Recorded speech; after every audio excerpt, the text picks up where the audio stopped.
If you've ever said, "I'm being bullied at work," you might actually be facing harassment. And legally, that matters. Here's how to tell the difference. Bullying is not currently unlawful in itself. Harassment is unlawful. And there are 3 different types of harassment. There's harassment related to a protected characteristic, sexual harassment, and less favourable treatment as a result of harassment. To be harassment, the unwanted behaviour must have violated your dignity or created an intimidating, hostile, degrading, humiliating, or offensive environment for you. And it can be harassment if it has one of these effects, even if it wasn't intended, or it intended to have that effect, even if it didn't. By law, whether someone's behaviour counts as harassment depends on the circumstances, how the person receiving the unwanted behaviour views it, and if the person receiving the behaviour is reasonable to view it as they do. If you make a harassment claim to the employment tribunal, the judge would consider whether a typical person would view it as harassment. Unwanted behaviour can be a serious one-off incident, repeated behaviour, or spoken or written words. And if you're being harassed, you might feel any of these things down below. You can also be protected from harassment when you have a connection with someone with a certain protected characteristic. Along with witnessing harassment if what you've seen has violated your dignity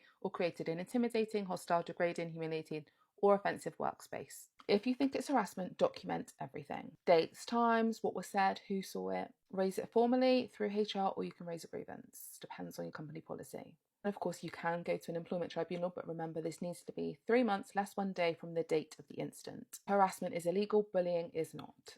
Save this for when you might need it.